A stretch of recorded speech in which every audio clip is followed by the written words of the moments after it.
আসসালামু আলাইকুম আরহামতুল্লাহি ওয়াবারাকাতুহু রব্বি আউযবিকা মিন হুমাজাতি শায়াতিন বিসমিল্লাহির রহমানির রহিম।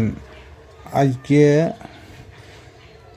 ভিডিওতে এমন একটা কথা বলবো, হয়তো 90% লোক তার খবর রাখে না। সেটা হলো সূরা নিসা আয়াত নম্বর 1, সূরা আরাফ আয়াত নম্বর 189। দুটি আয়াতের মানদণ্ড একই। তা এখানে আল্লাহ পাক রব্বুল আলামিন বলছেন, হে মানুষ, তোমরা তোমাদের রবকে ভয় করো, যিনি তোমাদেরকে সৃষ্টি করিয়াছেন একটা নাফস থেকে বা একটা জীবন থেকে বা একটা প্রাণ থেকে, যে ভাষায় প্রয়োগ করুক না কেন।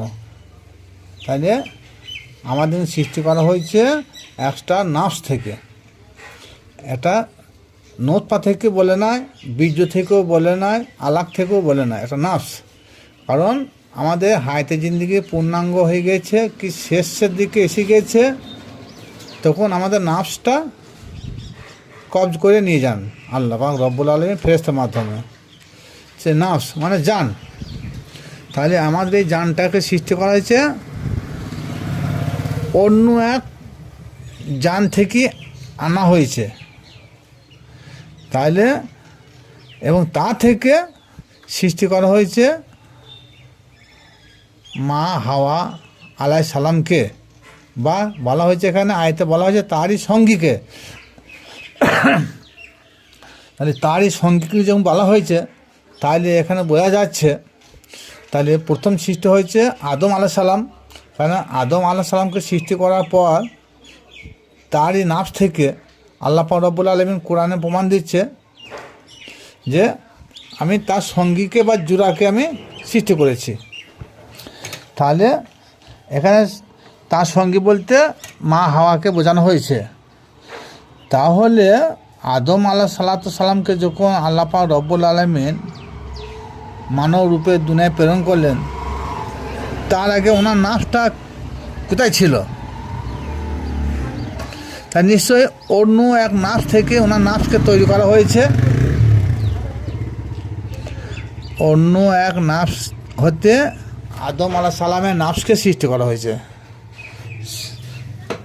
তা সেই নাফসটা কুকুর হতে পারে, বিড়ালও হতে পারে, বানর হতে পারে, শুকুরও হতে পারে। কারণ আল্লাহ পাক রব্বুল আলামিন সূরা মাইদায় বলেছেন, আমি যাদের উপরে রাগান্বিত হয়ে গেছি তাদেরকে আমি কুকুর, বিড়াল, বানর, শুকুর করি বা চতুষ্পদ জন্তু করে দুনিয়ায় পাঠিয়েছি। তাই জন্য আল্লাহ পাক রব্বুল আলামিন বললেন, আমি এক নাফস হতে তোমাদেরকে সৃষ্টি করেছি।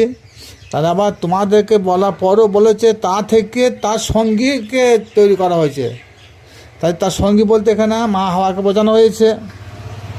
তাই মা হাওয়া যেটা আদম আলাইহিস সালামের নাফস থেকে তৈরি হয়, তাহলে আদম আলাইহিস সালাম কোন নাফস থেকে তৈরি হলো? এটা ভাবার বিষয় আছে। কারণ এই জিনিসগুলো বর্তমান আলেম সমাজ এরা ফাঁস করে না। তা এইটা নিয়ে গবেষণা করবেন যে জান্নাত কার এবং জাহান্নাম কার, নিশ্চয়ই বেরিয়ে যাবে। এই মানব সুরতে কেহ জান্নাত বা জাহান্নামে যাবে না। আর আমরা যেটা ভেবে নিয়েছি যে জান্নাত একটা বিশাল একটা অট্টালিকা, সেটাও নয়। এই চোখ, হাত, কান, মুখ, পা, এই সশরীরে কিয়ামতের পর জান্নাত কেউ যাবে না বা জাহান্নামেও যাবে না। জাহান্নামে যদি কেউ যায়, এই মানব সুরতে যাবে না।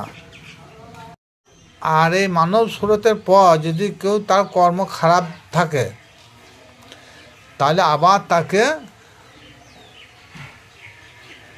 দুনিয়ায় প্রেরণ করবেন তার কর্মের ফল অনুযায়ী। সে যেমন কর্ম করবে সে কর্মের ফল অনুযায়ী পুনরায় আল্লাহ তাকে দুনিয়ায় আবার প্রেরণ করবেন।